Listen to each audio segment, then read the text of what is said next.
बस्तर में कृष्ण जी का मंदिर है। तो वहां पे ना रात को 7-8 बजे उसकी किवाड़ कहते हैं वो लोग, दरवाजा, डोर, उसको बंद कर देते हैं और वो खुलता है अगले दिन सवेरे। तो माना जाता है कि वहां कृष्ण भगवान आते हैं और रात्रि आराम करते हैं। तो एक फॉरेनर था और वो वहां बैठा, देखा हूं मैं अपनी आंखों से। इसको जब बताया गया था सालों पहले कि ऐसा होता है रात में, तो ये रात को झांक लिया अंदर। वो जो देखा, आंख चली गई। वो बताने की कोशिश किया, उसकी जबान चली गई। भारत में एक गांव है, उसका नाम है शेतपाल। उस गांव में जितने घर है ना, वो जब हर घर में उन्होंने एक बिल बना रखा है और हर घर में एक सांप रहता है। और कईयों ने बोला कि यार नाम कुछ और रख लो, हिंदू वर्ड मत लिखो, कुछ लोग नहीं पढ़ेंगे। पर उस पे मेरा जो तर्क था ना, उस पे मैंने एक कविता लिखी थी, आपको और आपके दर्शकों को बहुत अच्छा लगेगा। कि रुद्राक्ष की माला में भी मैं हूँ, कृपाण कटार और भाला में भी मैं हूँ, श्वेत भी हूँ और शुद्ध भी मैं हूँ, विरुद्ध हो मेरे तो युद्ध भी मैं हूँ, इतिहास में बहा आंसू और खून भी मैं हूँ, अब जो कहे कि तुम्हें मिलेगा वो सुकून भी मैं हूँ, कि इस धरती का मैं केंद्र बिंदु हूँ, प्रणाम मैं हिंदू हूँ।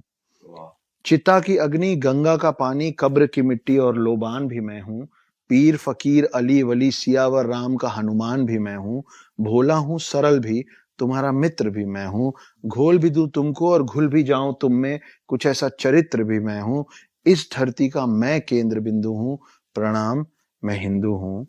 प्रणाम का भाव भी मैं हूं, आक्रमण का घाव भी मैं हूं, सहनशील स्थिर और शांत भी मैं हूं, देवभूमि भारत का हर प्रांत भी मैं हूं, शक्ति भक्ति और ना थकती क्रांति भी मैं हूं, तूफान हूं और तूफान से पहले की शांति भी मैं हूं, इस धरती का मैं केंद्र बिंदु हूं, प्रणाम मैं हिंदू हूं। इसलिए द हिडन हिंदू। बहुत सुंदर, अति सुंदर। तो ऐसे कई अनगिनत बहुत ही जादूगरी मंदिर हैं हमारे देश में, अजब गजब।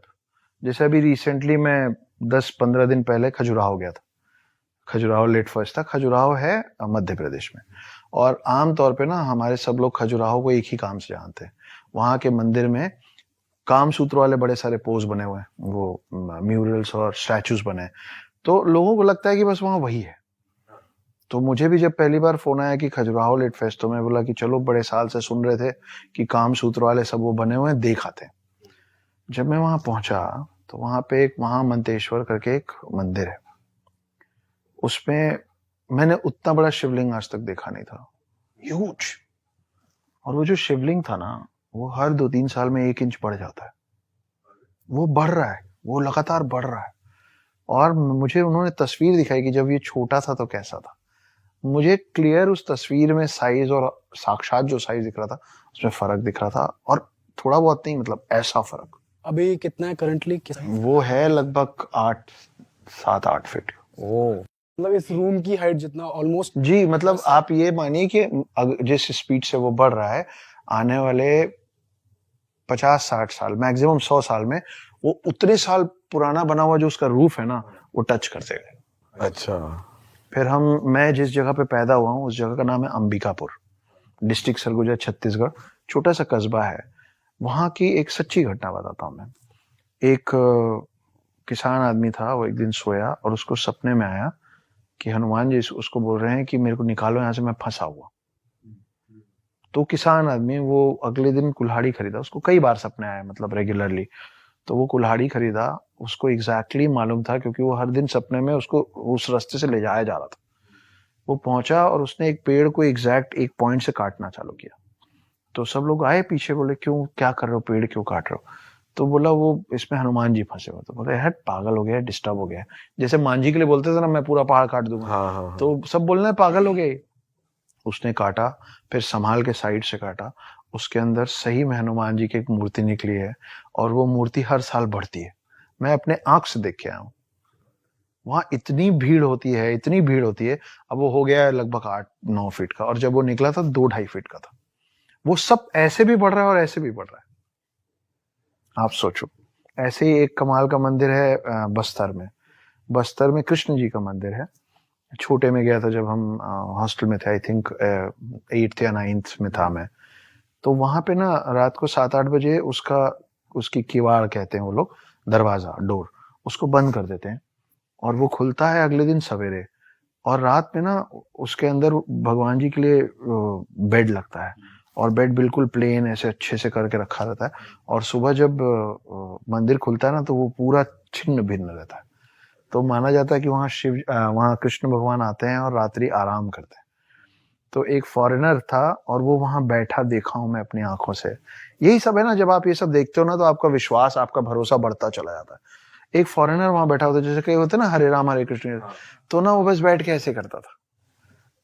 तो वहां जो गाइड वाइड लोग थे वो बोले कि सालों से यहाँ बैठा है, इसको जब बताया गया था सालों पहले कि ऐसा होता है रात में, तो ये रात को झांक लिया अंदर कि मेरे को देखना है क्या होता है।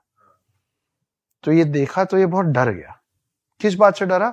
अब अगले दिन ही ट्राई टू टेल कि मैं रात को क्या देखा, तो वो बोल नहीं पाया, वो आज तक बोल नहीं पाता है। आपने उस अंग्रेज को देखा? मैंने उस आदमी को देखा है, उसकी आंखें नहीं है, वो जो देखा वो आंख चली गई, वो बताने की कोशिश किया कि जबान चली। वो बैठा हुआ था मेरे सामने और हम पूरे स्कूल के लोग एक साथ खड़े होके उसको देख रहे थे और उसके बारे में उसके सामने बात किया जा रहा था, और वो ऐसे ऐसे करके ना हम लोग को ऐसे जय कर रहा। आप सोचो, मेरे को अभी मेरे गूज़बम्स आ रहे हैं। सर ये जो आप बता रहे हैं जहाँ पे पेड़ के अंदर मूर्ति बढ़ रही है, अब वो एक टेम्पल बन गया, लोग आते हैं वर्शिप करते हैं? हाँ, प्रॉपर टेम्पल बन गया है, उसके ऊपर छत वत डाली गई है। हाँ, और वो काफी सारे लोग आके उसको नापते वापते हैं और वो बढ़ रहा है।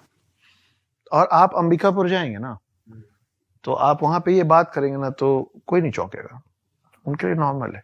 तो मैं आपको एक और बहुत इंटरेस्टिंग बात बताता हूँ। आप देखो कि शिव जी जो है उनके गले में सांप होता है ना। शिव जी के बड़े बेटे हैं कार्तिक, उनका वाहन है मोर।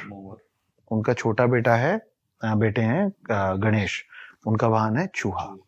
अब मेरे घर का ऐसा चलन है कि हम लोग पिता पुत्र सब एक साथ टेबल में बैठते हैं, खाना पीना सब करते हैं, चिल्ड आउट माहौल है हमारे घर का।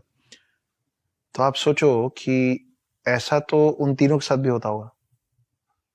शिव जी, कार्तिक जी और गणेश जी भी कभी ऐसे फैमिली डिनर पे बैठते होंगे ना टेबल पे। तो जब ये लोग टेबल पे बैठते होंगे तो इनके जो ये सब चंगो मंगो हैं, मोर है, चूहा है, सांप है, ये लोग पार्किंग स्पेस टेबल के नीचे घूमते रहते होंगे, क्योंकि ये तो फैमिली डिनर पे है। अब आप सोचो कि सांप चूहे को खा सकता है, मोर सांप को खा सकता है, कोई किसी को नुकसान नहीं पहुंचाता है। अब आपको लग रहा है कि ये कमाल की फैमिली है। अब ये तीनों इनकम्प्लीट हैं जब तक पार्वती टेबल पे नहीं आती है। और पार्वती कौन है? पार्वती का वाहन क्या है? शेर। मतलब बाकी सब पानी का हम चाय हो गया ना सडनली कि भाई मैं आई हूं और जंगल का राजा मेरा वाहन है, तो मैं कौन हूं? तो हमारे हिंदू परंपरा में पहले अपने परिवार की महिलाओं का, वुमेन का नाम मेल से पहले लिया जाता था। कैसे? आप देखिए, गौरी शंकर, लक्ष्मी नारायण, सिया राम, राधा कृष्ण, है ना। तो ये हमारा कल्चर था। हिंदू धर्म हो, मुस्लिम धर्म हो, क्रिश्चियन, सिख, ज्यादातर धर्म में जितने भी भगवान है ना, जो दिखते हैं और जो नहीं दिखते हैं, वो सब मेल है ज्यादातर। ब्रह्मा विष्णु महेश, मैं पहले अपने आप से ही शुरू करूंगा। ब्रह्मा विष्णु महेश, अल्लाह। तो जब आप अल्लाह बोलते हो तो वो क्या बोलते हैं? ऊपर वाला सब देख रहा है, देख रही नहीं है ना, देख रहा है। गुरु नानक देव, जीसस, बुद्ध, जैन, महावीर, सब मेल है ना। हम लोग ये भूल गए हैं कि इनमें से कोई भी भगवान इस पृथ्वी के अंदर बिना एक महिला के परमिशन के नहीं आ सकता। पर प्रॉब्लम ये है ना कि आपको एक राज्य के अंदर, एक स्टेट के अंदर, एक प्रोविंस के अंदर घुसने के लिए 2 लोग अलाउ कर सकते हैं। एक वहां का राजा या रानी और दूसरा दरबान। करेक्ट। हमने the queen of the world को the watchman of the world से दिमाग में एक्सचेंज कर रखा है। वो रूल करती हैं इस वर्ल्ड को, वो डिसाइड करती हैं कि कौन सा भगवान अंदर आएगा, लेकिन हमने उनको अपने पैर नीचे दबा रखा है, उनको बना दिया है गेट कीपर। तो मैं जहां से आता हूं वहां देवी की पूजा देवों से पहले होती। सर ये मैंने भी सुना है कि वैसे कि दुनिया को बताया जाता है ब्रह्मा विष्णु महेश तीनों दुनिया चला रहे हैं, बट वो एक्चुअली देवी के बेटे हैं। तो सबसे ऊपर देवी आती हैं, फिर ये तीनों आते हैं। एक स्क्रिप्चर में ऐसा भी लिखा है, देखिए जब आप विष्णु पुराण पढ़ेंगे ना तो आपको पता चलेगा कि विष्णु पहले आए थे और वो शिव और ब्रह्मा को लाए थे। फिर जब आप शिव पुराण पढ़ेंगे तो आपको पता चलेगा कि शिव पहले आए थे और फिर वो ब्रह्मा और विष्णु को लाए थे, है ना। तो अनंत अनादि जो कहते हैं वो ज्यादातर लोग शिव के लिए कहते हैं, क्योंकि शिव पुराण ज्यादा मान्यता वाला है, शिव को मानने वाले, शिव के भक्त ज्यादा है, इसलिए वो ज्यादा चलन में है कि शिव पहले आए थे। मगर असलियत ये भी है, देखिए एक राक्षस था जिसका नाम था महिषासुर, है ना, आपने सुना होगा। अब महिषासुर को ना कोई नहीं मार पा रहा था, तो शक्ति ने दुर्गा का रूप लिया। और आप देखिए कि कोई भी भगवान, ये जो स्पेशली जो 3 भगवान है, ये आप ब्रह्मा को कभी त्रिशूल और तलवार, त्रिशूल और चक्र लिए नहीं देखेंगे। आप विष्णु को मोस्ट ऑफ द टाइम सिर्फ चक्र लिए देखेंगे, त्रिशूल लिए नहीं देखेंगे। आप शिव जी को कभी भी चक्र के साथ नहीं देखेंगे, त्रिशूल के साथ देखेंगे। इसका ये भी कारण है कि ये तीनों जो मेल फॉर्म्स हैं, ये तीनों का जो मेन पावर है, एक बॉडी कंटेन नहीं कर सकता। फैंटास्टिक फोर देखे ना आप, फर्स्ट पार्ट, उसमें क्या होता है, चारों एक में घुस जाते हैं, फर्स्ट सेकंड पार्ट, चारों एक में घुस के फिर विलेन से लड़ते हैं ना। ऐसा ये गॉड्स नहीं कर पाते। लेकिन जब शक्ति दुर्गा का रूप लेके आई, तो उन्होंने शिव जी से त्रिशूल ले लिया, विष्णु जी से चक्र ले लिया, और ब्रह्मा जी से वो कमंडल लिया। कमंडल के अंदर माना जाता है cosmic energy of the world है, यूनिवर्स है ना। तो ये तीनों को कोई भी मेल बॉडी कंटेन नहीं कर पा रहा था, ये आई और इन्होंने सब कुछ कंटेन कर लिया महिषासुर को मारने के लिए। तो अब आप उसको थोड़ा साइंस में ले जाते हैं। इलेक्ट्रॉन, प्रोटॉन और न्यूट्रॉन मिलके एटम बनाता है, ठीक है। क्रिएटर, डिस्ट्रॉयर, प्रिजर्वर मिलके सृष्टि, पृथ्वी, ठीक है। और ब्रह्मा, विष्णु, महेश मिलके बनाते हैं शक्ति। तो पृथ्वी और धरती जो लोग बनाते हैं, वो पृथ्वी और धरती कुछ और नहीं है, सृष्टि कुछ और नहीं है, शक्ति है। इसलिए हम धरती माँ कहते हैं। और सर जैसे आपने बताया शिव जी के गले में हमेशा सांप रहा जाता है, तो वैसे हमने देखा है कि सांप का एक हमारे हिंदू माइथोलॉजी में या हिंदू कल्चर में एक रहा है इम्पोर्टेंस, कि कई लोग सांप को दूध भी पिलाते हैं। कहा जाता है कि सांप को कभी मारना नहीं चाहिए। शेषनाग के बारे में भी हमने सुना है। सांप से रिलेटेड बहुत सारी वो है कि हमने कुछ वैसे भी सोचा है कि वो अपनी तस्वीर वो कर लेता है, वो तुम्हारे पीछे आएगा। तो सर सांप बड़ा एक इंटरेस्टिंग टॉपिक है, इस पे कुछ बताओ आप क्या साथ ही जानते साथ हो? थोड़ा उस बारे में भी, जो इच्छाधारी नाग होते हैं, ये तो हमने पिक्चर में ही सुना है, देखा है कि वो जनरेशन बाय जनरेशन और अगले जन्म में मतलब वो लोग जिंदा रहते हैं, वो लोग वो अमर हैं। तो उस बारे में थोड़ा ओके, मैं इसको शुरू यहाँ से करता हूँ कि आपका पहला सवाल क्या था? सांप इन जनरल। तो आपको मैं फिर Bharat, this is incredible India. Bharat में एक गांव है, उसका नाम है शेतपाल। शेतपाल उस गांव का नाम है। उस गांव में जितने घर है ना, वो जब हर घर में उन्होंने एक बिल बना रखा है और हर घर में एक सांप रहता है।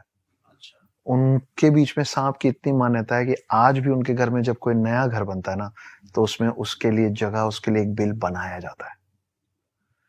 आज तक उस गांव में किसी सांप ने किसी इंसान को और किसी इंसान ने किसी सांप को नुकसान नहीं पहुंचाया।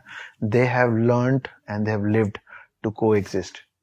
वो एक साथ रहते हैं। और आप इसको गूगल कर लेना, शेतपाल है महाराष्ट्र में। ऑलराइट, आई थिंक हाँ महाराष्ट्र में है। और मैं वहां गया हूँ, छोटे छोटे आपने देखा है? मैंने घर देखे, और हर घर में, एंड व्हेन आई से हर घर, वो बोलने वाला नहीं, लिटरली हर घर में। मतलब जैसे हम लोग घर बनाते हैं ना, तो हम ईशान को छोड़ के रखते हैं क्योंकि हमको वहां मंदिर बनाना होता है। इस गांव के हर घर में एक बिल बनाया जाता है एक सांप के लिए।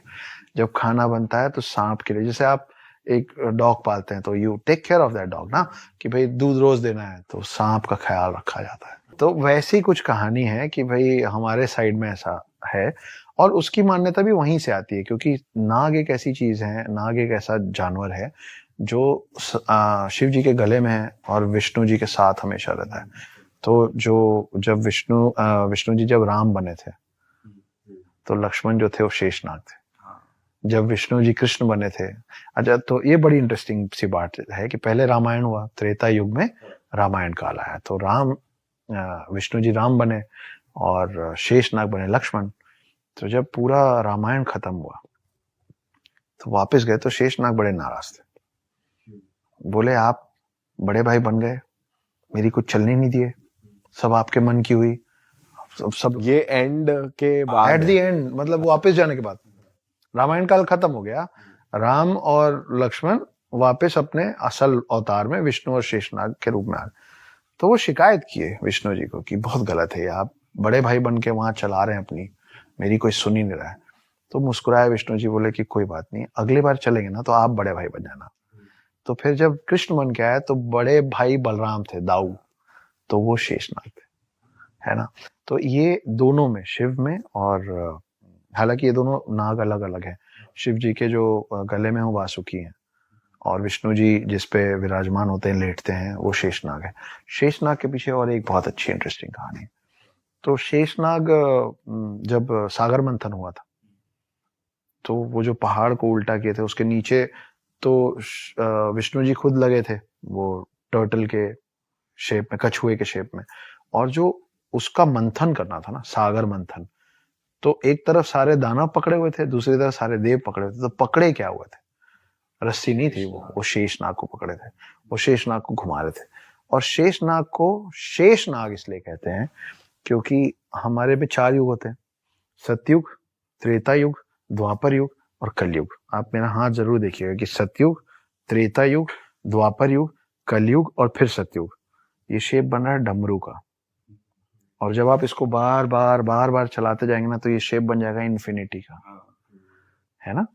तो हमारे पास कलयुग के बाद वापस सतयुग शुरू होता है, और जब कलयुग में सब खत्म हो जाता है ना, तो जो एक नाग बचता है ना, जो एक नाग शेष बचता है, शेष मतलब होता है रिमेनिंग, वो है शेषनाग, कि उसका ना अंत है ना उसकी शुरुआत है, वो शेषनाग है। तो सर ऐसा हो सकता है कि ये कलयुग दोबारा आया हो कभी पहले, मतलब कलयुग जैसे अभी चल रहा है, मतलब ये कौन सी तो साइकिल, ये कौन सी किसी और साइकिल का हो। तो इस पे मैं आपको एक और इंटरेस्टिंग बात सुना। तो ये जो 4 काल हैं, हाँ, देखिए वेस्टर्न कल्चर जो है ना, उसमें वो लोग मानते हैं कि टाइम लीनियर होता है। वेस्टर्न कल्चर में माना जाता है कि टाइम लीनियर होता है, हमारे में कहते हैं कि काल चक्र होता है। आप डिफरेंस ऑफ बिलीफ देख रहे हैं कि उनके लिए टाइम ऐसे चलता है और हमारे टाइम ऐसे चलता है।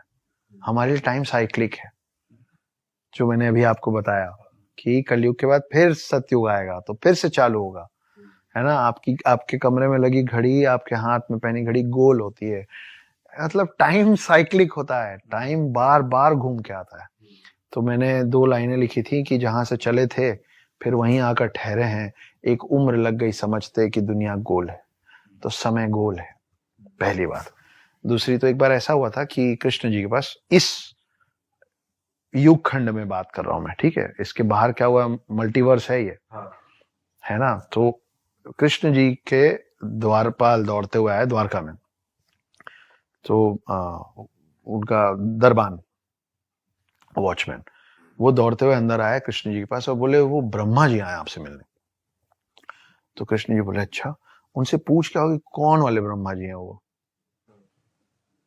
तो दरबान कंफ्यूज्ड, दरबान बोला ठीक है भाई, आप बोल रहे हैं मैं पूछ लूंगा। वापस चले गए, बोले वो कृष्ण जी पूछ रहे हैं आप कौन वाले ब्रह्मा हो। तो ब्रह्मा जी भड़क गए, बोले कौन वाले ब्रह्मा, मतलब क्या एक ही होता ब्रह्मा। तो फिर वो पैर पटकते हुए हटो यहाँ से और करके कृष्ण जी के पास आए। तो कृष्ण जी से पूछे कि आपने ऐसा क्यों बोला कि कितने वो होते हैं, मैं कौन सा हूं। तो फिर कृष्ण जी ने असली चीज उनको दिखाई। तो जब कृष्ण जी ने उनको सारे रेल्म्स खोल दिए ना, तो ब्रह्मा जी ने देखा कि बहुत सारे लोग स्वान पे बैठ बैठ के उड़ रहे हैं, 4 सिर वाले। तो बहुत सारे ब्रह्मा थे और सब आके फिर नतमस्तक हुए कृष्ण जी के, क्योंकि कृष्ण तो विष्णु अवतार है। तो ब्रह्मा जी को समझ में आया कि oh shit, I am not the only one, we have more. और ऐसी दूसरी बड़ी इंटरेस्टिंग कहानी रामायण से जुड़ी आती है। तो आपका जो सवाल है ना कि टाइम साइक्लिक है और हम कहाँ हैं, हम मतलब कितनी बार ये कौन सी साइकिल है, तो ये तो हनुमान जी को भी नहीं पता है, तो हमको तो पता ही नहीं हो सकता कैसे। तो क्या है, हनुमान राम के बहुत बड़े भक्त हैं, है ना। वो मतलब वो उनके बिना जीना ही नहीं चाहते। लेकिन जब रामायण खत्म होता है तो राम को तो वापस जाना है विष्णु अवतार में, लेकिन हनुमान जो है वो 7 इमॉर्टल, 7 चिरंजीवी में से एक है, तो उनको तो युग में यहीं रुकना है इसी पृथ्वी में। अब ये तो नियति है कि राम को जाना ये भी नियति है और हनुमान को रुकना ये भी नियति है, लेकिन हनुमान इतने बलशाली हैं कि उनको समझाए कौन? वो तो राम के लिए राम से भी लड़ने को तैयार हैं, है ना। तो राम क्या करते हैं कि, तो ऐसा इस बार भी हुआ कि त्रेता युग में राम को वापस लौटना था। हनुमान बोले हो ही नहीं सकता प्रभु, या आप यहाँ रहेंगे या मैं आपके साथ चलूंगा, मैं आपकी सेवा करूंगा। तो उन्होंने जमीन पे एक छोटा सा क्रैक बनाया जब हनुमान नहीं देख रहे थे, तो राम ने, और उन्होंने अपनी एक अंगूठी उतारी और उसके अंदर गिरा दी, और राम जी ने बोला कि उप्स, हनुमान हनुमान मेरी अंगूठी गिर गई, प्लीज ले आइए। हनुमान सूक्ष्म रूप में उस क्रैक के अंदर घुस गए। अब वो जाते गए वो पाताल लोक में पहुंच गए। पाताल लोक में उनको शेषनाग मिले। तो शेषनाग बोले यहाँ क्या कर रहे हैं आप महाराज? तो बोले वो मेरे राम की अंगूठी गिर गई, ढूंढ रहा हूँ, मिल ही नहीं रही है। तो शेषनाग मुस्कुराने लगे।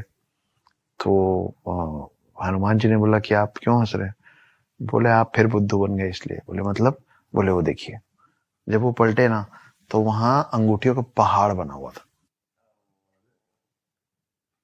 तो हर बार त्रेता युग में राम ऐसे ही बुद्धू बना के हनुमान को छोड़ जाते।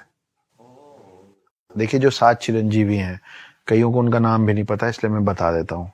हनुमान, परशुराम, अश्वत्थामा, कृपाचार्य, वेद व्यास जिन्होंने महाभारत लिखी है, रावण का भाई विभीषण, और राजा बलि। बाली सुग्रीव वाला बलि नहीं, राजा बलि सतयुग से आता है, उसकी अपनी कहानी, जिसके चक्कर में विष्णु जी ने वामन अवतार लिया था। ये 7 लोग हैं, ठीक है। तो ये सातों चिरंजीवी हैं, इमॉर्टल्स हैं, है ना। ये जब जब आए हैं तब से अभी। और ये सातों कहाँ अभी, मतलब पाताल वो अर्थ पे ही हैं। उसके लिए आपको द हिडन हिंदू पढ़नी पड़ेगी। अच्छा। क्योंकि मेरी कहानी का जो वन लाइनर है वो यही है कि एक आदमी 2020 में पकड़ में आया है जो ये कह रहा है कि मैं देवभूमि भारत में सतयुग से हूं, ना मेरी उम्र बढ़ती है ना मैं मरता हूं। ये एक्चुअली आदमी है। पढ़िए, मैं रामायण का हिस्सा भी रहा हूं और महाभारत का भी, मैं राम से भी मिला हूं और कृष्ण से भी, और मैं वो 8वां चिरंजीवी हूं जिसके बारे में दुनिया ने अब तक सुना नहीं है, और मैं ढूंढ रहा हूं 7 चिरंजीवियों को जिनके बारे में हम थोड़ा बहुत जानते हैं। मेरे मन में कभी कभी ये सवाल आता है कि जब ट्रूथ एक है ना, ट्रूथ एक है, और यहाँ इंडिया में, भारत में इतने सारे उसके प्रमाण भी है, तो ये सारी घटनाएं इंडिया के अराउंड ही क्यों है? या इंडिया से मिलता जुलता हमने सुना है कि चलो ईरान तक या वहां तक का है रामायण में भी, कि एक किष्कंधार राज्य जो था वो अब अफगानिस्तान में शायद, है ना।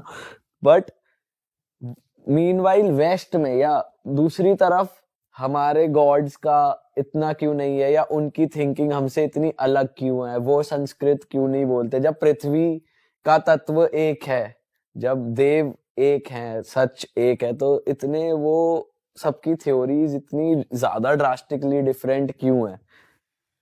देखिए स्पिरिचुअल लेवल ना सबका अलग अलग होता है ना। आप दुनिया में भारत के अलावा कहाँ सुने पुराने समय में? अब वहां के लोग तो आ रहे हैं इस्कॉन टेम्पल, हाँ, है ना, सब छोड़ छाड़ के राधा कृष्ण करने, है ना। कई लोग सदगुरु जी के पास आ रहे हैं, उसके पहले अनगिनत लोग ओशो के पास आ गए थे, है ना, सब त्याग के। लेकिन इन सब के पहले, और ये सब त्याग के आ कहाँ रहे हैं? भारत ही आ रहे हैं। हाँ। आप इसके अलावा कहाँ सुने हो कि सब त्याग के चले गए? क्रिश्चियनिटी में ऐसे सब त्याग के जाने वाला सीन ही नहीं है। फादर्स हैं वो भी शादी करते हैं, है ना, नन्स हैं एट टाइम्स, वो भी उनका जब मन करता है वो छोड़ सकते हैं। हाँ। आपको अभी मैंने सुधांशु त्रिवेदी एक पॉलिटिशियन है, मैं उनका एक इंटरव्यू देखा था, उन्होंने एक इतनी मार्मिक बात बोली कि वो रच बस गई मेरे अंदर। हम ही ने शून्य क्यों बनाया? मैं आप ही के सवाल का जवाब दे रहा हूं। क्योंकि अनंत काल का जो रास्ता है ना, इन्फिनिटी का जो रास्ता है, आप लोग मैथमेटिक्स पढ़े होंगे, infinite, you can not calculate infinity, right? पर इन्फिनिटी का रास्ता कहां से होके जाता है? शून्य से होके जाता है। इन्फिनिटी क्या है स्पिरिचुअल लेवल में? आध्यात्म, the highest level of spirituality is infinity. तो जो भी इंसान ऋषि मुनि बनने निकलता है ना दोस्त, वो 5 चीजें एक एक करके छोड़ता है। हमारे हिंदूज में क्या क्या? सबसे पहले वो घर छोड़ता है, फिर वो कपड़े छोड़ता है, फिर वो खाना छोड़ देता है, फिर वो अपने आप को स्पिरिचुअली इतना हाई कर देता है कि उसका जब मन करेगा वो सांस लेगा, जब मन करेगा नहीं लेगा। मतलब जब चाहेगा प्राण अपने निकाल लेगा और जब चाहेगा प्राण। एस्ट्रल फॉर्म जिसको बोलते हैं ना, कि आपका बॉडी यही है और आप निकल गए ब्रह्मांड की सैर करने, तो वो फोर्थ है। और आखिरी जो है ना, वो है कि वो अपना देह त्याग देता है। आई वॉन्ट नथिंग, है ना, कि मेरे को अपना शरीर भी नहीं चाहिए। यही 5 चीज है ना। तो जब आप इन्फिनिटी के खोज में जाते हो ना, तो आपको शून्य से होके जाना पड़ता है। और ये सब जो समझ है ना, ये सबसे पहले अध्यात्म की वजह से हमारे पास आई थी, इसकी समझ। और हम, बड़ा आसान है बोलना land of snakes Indians, no, हम एक लौती ऐसी कौम है जिनके ग्रंथों में मैथमेटिक्स है। हमारे स्पिरिचुअल और हमारे गाइडिंग बुक्स में मैथमेटिक्स है, फिजिक्स है, साइंस है। आप बता दीजिए मेरे को दुनिया में कोई और ग्रंथ या कोई और रिलीजन जिसपे, ये तो हमेशा एंटी साइंस रहे हैं सब, हम हमेशा प्रो साइंस रहे हैं। We are the first plastic surgeon of the world. Sushruta नाम का आदमी पहला प्लास्टिक सर्जन है इस दुनिया का।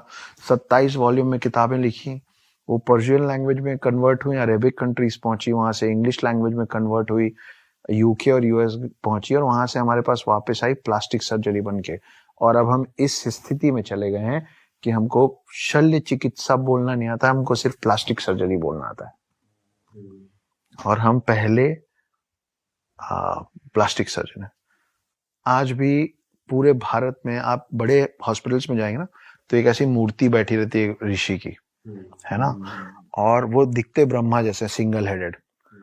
वो है Dhanvantari. Dhanvantari happens to be the first doctor of the world. और आज भी सारे डॉक्टर्स जो ओथ लेते हैं ना डॉक्टर बनने के बाद, वो धन्वंतरी का ओथ लेते हैं, लोगों की जान बचाने का। धन्वंतरी कौन थे? आप सोचिए कितनी अजीब बात है कि हम लोगों को ये नहीं मालूम है कि हर साल बचपन से हम दिवाली के एक रोज पहले धनतेरस मनाते हैं फॉर गुड हेल्थ। उस दिन हम धन्वंतरी की पूजा करते हैं। धन्वंतरी वो शख्स थे जो, हम फिर सागर मंथन पे पहुंच गए, शेषनाग सागर मंथन।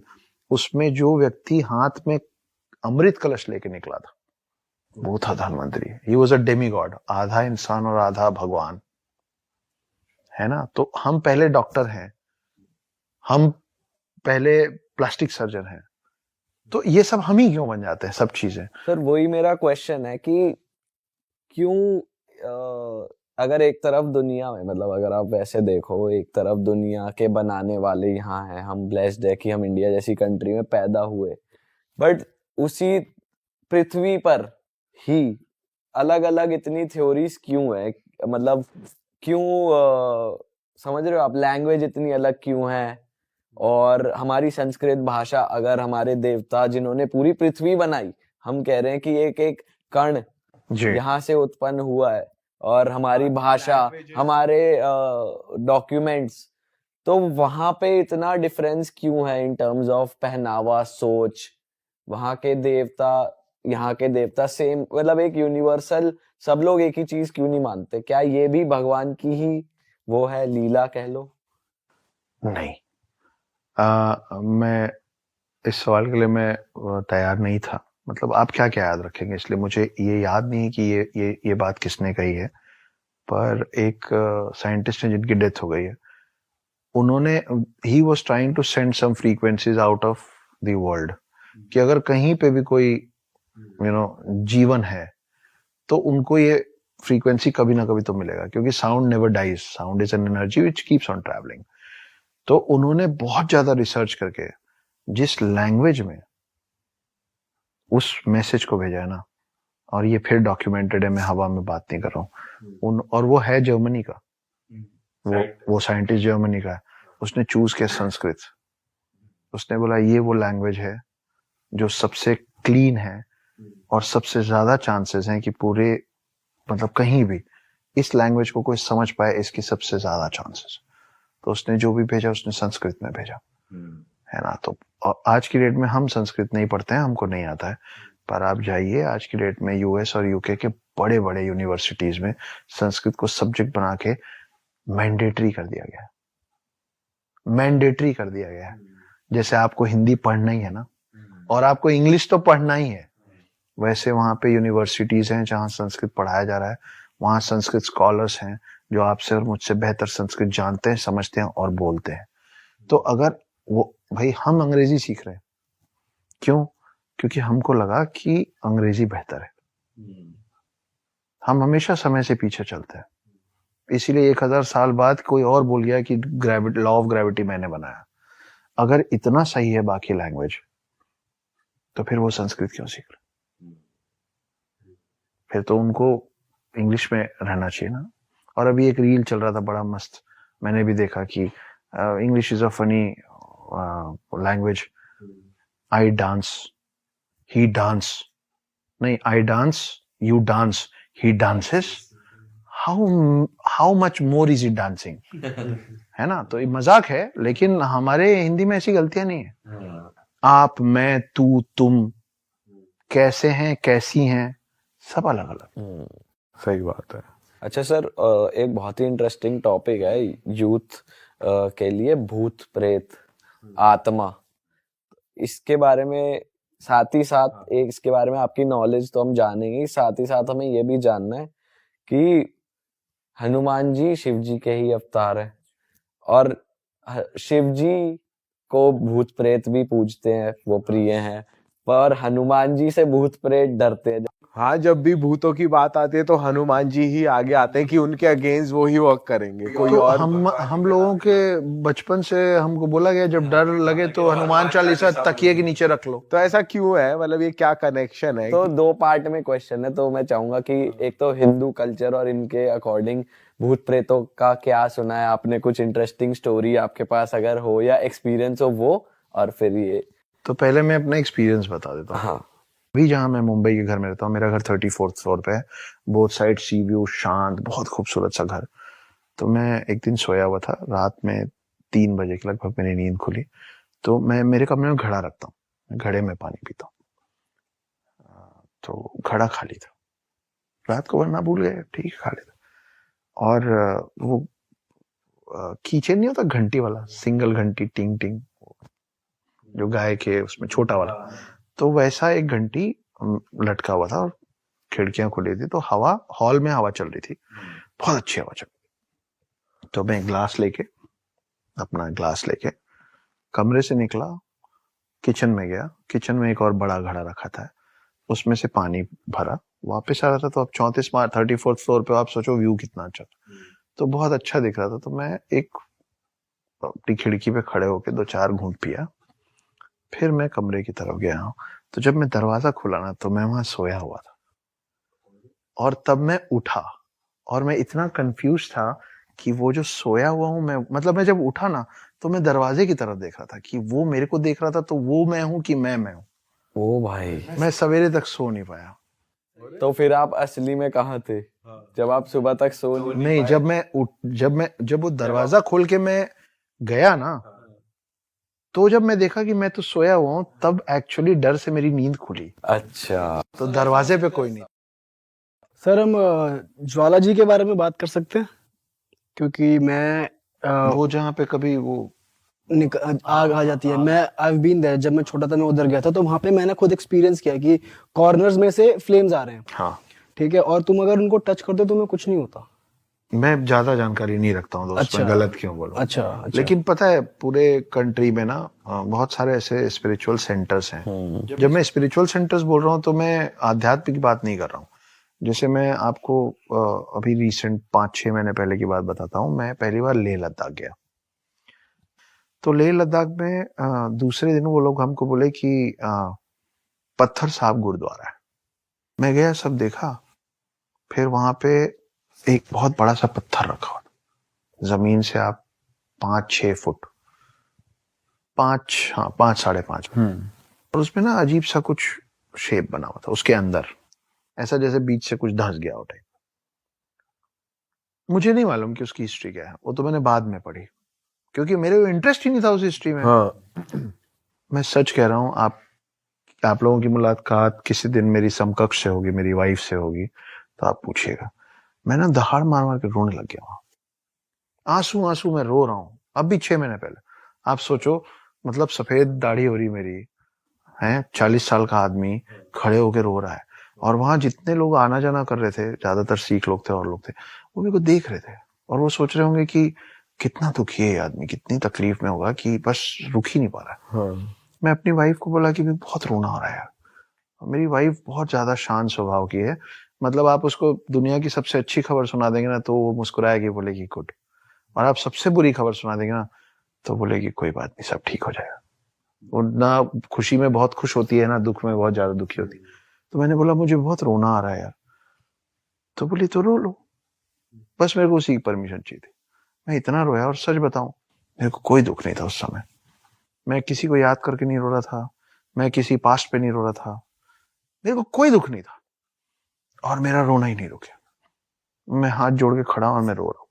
उसके बाद जब मैंने पढ़ा तो उसको पत्थर साहब गुरुद्वारा इसलिए बोलते क्योंकि वो बड़े से पत्थर, एक राक्षस गुरु नानक देव पे पत्थर फेंका था उनको मारने के लिए, और वो पत्थर, और ये मेडिटेशन कर रहे थे वहीं पे, उसी जगह पे जहां पत्थर लगा हुआ है। तो कोई कारण होगा ना कि गुरु नानक देव ने वो जगह चुनी थी मेडिटेट करने के लिए। वो एक पॉइंट था, एक मेडिटेशन पॉइंट, एक स्ट्रॉन्ग पॉइंट, जिससे आप व्हाटएवर, मैं नहीं समझता हूँ, वो पॉइंट था। वहां बैठे, फिर एक राक्षस ने बड़ा सा पत्थर फेंका, वो पत्थर आके उनके ऊपर ऐसे टिक गया, राक्षस को लगा, मार दिया मैंने। वो हुआ ये था कि जहां जहां से वो पत्थर इनको टच हुआ था ना, वहां वहां से वो मोम जैसे गल गया था। तो वो जो मैं अंदर का शेप बोल रहा हूँ ना, वो इन सब का मानना है कि वो गुरु नानक देव का ये साइड है पूरा। Oh okay. और ये सब मैंने रोने के बाद पढ़ा, पर मैं वहां खड़े होकर रो रहा था फॉर नो रीजन। तो ऐसे बहुत सारे पॉइंट्स हैं हमारे देश में, बाहर भी होंगे, मुझे नहीं पता। हो सकता है किसी चर्च में जाऊं मैं रोने लग जाऊं किसी। सर आप कभी वैसे इन जनरल इतनी तीर्थ स्थानों पे जाते हो, कोई आपने देखा है सुपर ह्यूमन या कोई ऐसे योगी तपस्वी कोई जो? अघोरियों से मेरी मुलाकात हुई है, बड़े मेस्मराइजिंग होते हैं, पर वो निर्भर करता है कि आपकी नजर क्या है, आप उनमें क्या देखना चाहते हो। जैसे जो नागा साधु होते हैं, वो लोग जब नागा साधु बनते हैं ना तो वो सबसे पहले अपना पिंड दान कर देते हैं, मतलब वो अपना अंतिम संस्कार कर देते हैं। अच्छा, पहले ही जी। अच्छा। अगर मैं आज की डेट में जाके नागा साधु के क्लैन में बोलूंगा कि मुझे नागा साधु बनना है, तो वो पहले मेरे सारे पूर्वज जो मर चुके हैं उनका मेरे से पिंडदान करवाएंगे, मतलब श्राद्ध करवाएंगे। उसके बाद मेरे जितने जीवित लोग हैं, माता पिता, भाई बहन, पत्नी, बच्चा, चाचा चाची, काका काकी, XYZ, उन सब लोगों का मेरे से अंतिम संस्कार करवाएंगे, और उसके बाद मुझसे मेरा अंतिम संस्कार करवाएंगे। तब मैं बनूंगा नागा साधु। कि सबसे पहले ना आपको सांसारिक मोह माया से परे होना पड़ेगा, ये सबसे हटो, तब बनोगे तुम नागा साधु। तो अगर मैं उस नजरिए से देखता हूँ तो मेरे को लगता है कि ऋषि मुनि के तो एकदम पास वही पहुंच गए, क्योंकि यही सब छोड़ के तो मोक्ष की प्राप्ति है। आदमी किस चक्र में फंसा रहता है भाई। मेरे पास एक डॉगी है फॉर एग्जाम्पल, मैंने 7-8 साल उसके साथ खूब खेला, मेरे को बहुत प्यार था, मेरा डॉगी चला गया, डेथ हो गई उसकी। ठीक है भाई, डेथ हो गई तो मैं एक मोह पाश से छुटकारा पाया ना, मेरा एक मोह पाश खत्म हो गया। लेकिन मैं क्या करूंगा मालूम है, मैं एक और कुत्ता ले आऊं, मैं फिर उसको ऐसे ऐसे कर। मैं चाहता ही नहीं हूं मोक्ष पाना, मैं चाहता हूं ये सर्कल्स में मैं फंसा ही रहा। तो इसलिए पहले उनको ये सब मोह पाश से अलग किया जाता है कि अब बनो तुम नागा साधु। लोग बोलते हैं कि नागा साधु कच्चा मांस खा लेते हैं, इंसानी मांस खा लेते हैं, अंतिम संस्कार में से खींच के खा लेते हैं, डेड बॉडी के साथ संभोग कर लेते हैं। ये सब सच है, ये सब सच है, लेकिन उसके पीछे एक कारण है। आप छोटे बच्चे को देखे हो ना, बच्चे को आप क्या बोलते हो, भगवान का रूप बोलते हैं ना हम लोग बच्चे को। बच्चा जमीन में बैठा रहेगा और बच्चा सूसू कर देगा, तो बच्चा तो उस सूसू में खेलता रहेगा। आप बड़े हो गए हो, आप उस बच्चे को बोलोगे कि छीछी बेटा छीछी, तब वो सीखेगा कि नहीं नहीं ये छीछी, तो ये अच्छा है और ये बुरा है, वो पता ये ही जब तक बच्चे को नहीं पता होता ना, तभी तक बच्चा भगवान का रूप होता है। ये अघोरी लोग ना उस श्रेणी में भगवान को अचीव करने की कोशिश कर रहे हैं। अच्छा सर, जैसे सुपर ह्यूमंस की बात हो रही है, ऐसा एक जगह है एशिया में ही समवेयर, मैंने पढ़ा था कि वहां पे एक है जिन्होंने कितने सालों से कुछ नहीं खाया है, उन्होंने अपनी बॉडी को ऐसा अडेप्ट कर लिया है कि वो कुछ नहीं, वो जिंदा भी है। हाँ, उस बारे में आप जानते हैं? अभी तो अपन उस पे बात की कि जो 5 लास्ट फेजेस हैं to attain infinity, to attain the highest level of spirituality that goes from the root of zero. तो हम अध्यात्म और अनंत काल को ढूंढ रहे थे, इसलिए हम शून्य बना पाए, शून्य ढूंढ पाए। तो वो जो 5 चीजें एक एक करके छोड़ते हैं ना, उसमें ये सेकेंड लास्ट चीज है खाना। कि जब आप खाना पानी छोड़ देते हो और आप जिंदा रहते हो। साइंस इस बारे में क्या कहते हैं? साइंस के पास नहीं है आंसर, वो कर चुके हैं, वो जिसकी आप बात कर रहे हैं, हाँ। मैंने भी देखा पड़ा है। वो उसको कितने 2-3 महीने उसको फुल टाइम ऑब्जर्वेशन में रखे थे, कैमरास लगा के, कि देखें कब तक, नहीं खाया। तो ऐसी बहुत सारी चीजें हैं यार हम लोग के समझ के परे। अच्छा सर, हमारा एक आंसर रह गया बीच में, भूतों वाला। हनुमान जी क्यों आते हैं आगे निकट नहीं आवे और शिव जी, ये लास्ट क्वेश्चन आंसर लेते हैं। हनुमान जी जो है ना, वो आप राम का नाम लेंगे और हनुमान उनके भक्त हैं, आप हनुमान को बुलाएंगे, वो ऑलरेडी पृथ्वी में फंसे हुए बेचारे, है ना, 7 इमॉर्टल्स में से जा नहीं पा रहे कहीं, है ना। उनको जो बुलाता है ना, वो बेचारे जल्दी से आ जाते हैं। गुड फ्रेंड है वो, इसीलिए बाल हनुमान बनता है ना। तो वो उनको बुलाना, उनको मनाना बहुत आसान है, वो गुस्सा जल्दी नहीं होते। सर मजा आ गया आज, बहुत ज्यादा हैरान कर देने वाली बातें थी, मजा आ गया, इतना इंटरेस्टिंग टॉपिक है। तो दोस्तों खत्म करते हैं इस पॉडकास्ट को। उम्मीद है आपको बहुत ज्यादा मजा आया होगा, हमें तो बहुत कुछ आज सीखने को मिला है। और अक्षत सर, आपका यूट्यूब चैनल है? हाँ, पर कुछ खास नहीं, मैं उस पर ज्यादा ध्यान नहीं दे पाता हूँ। हाँ, आप मुझसे जितने भी दर्शक चाहें वो मेरे इंस्टाग्राम हैंडल पे जुड़ सकते हैं। सर के इंस्टाग्राम का लिंक डिस्क्रिप्शन में है, जाके फॉलो कर लीजिए। और सर की लिखी मूवीज आपको बहुत ही जल्द सिनेमा घरों में दिखेंगी। 23 और 24 में सर का काफी सारा काम बाहर आना है, बहुत सारा है ना। काम। और सर की बुक द हिडन, हाँ यार, ये मुझे आप लोगों को स्ट्रेट देख के बोलना है। 6 साल लगा के बहुत अच्छी 3 पार्ट की ट्रिलॉजी लिखी है मैंने, जिसको मिस्टर महेंद्र सिंह धोनी की कंपनी धोनी एंटरटेनमेंट ने उसके राइट्स खरीदे हैं। उस पे 3 पार्ट में फिल्म बन रही है। धोनी एंटरटेनमेंट की सर्वे सर्वा मिसेस साक्षी धोनी है, और पेंगुइन पब्लिकेशन ने इसके इंग्लिश बुक्स को छापा है। नाम है द हिडन हिंदू। बहुत सिंपल कहानी है, स्ट्रेट और क्विक रीड है। प्लीज लीजिए और पढ़िए। बुकेज गिफ्ट करना बंद कीजिए, बुक्स गिफ्ट करना चालू कीजिए एक दूसरे को। Gifting books is gifting knowledge. तो मैं तो जरूर पढ़ने वाला हूँ ये बुक सर, अगर आप कॉपी लेके बैग में घूम रहे हो तो। नहीं है रे, मैं तो पक्का दे देता तो खरीदनी पड़ेगी। नहीं, मैं पक्का दे देता, लेकिन ऐसी बुक तो कौन ही नहीं पढ़ेगा। तो thank you so much sir for your time, and मिलते हैं आप लोगों से नए। चलो जी, बाय बाय हमारी प्यारी जनता। जय श्री राम। बाय बाय, जय श्री राम।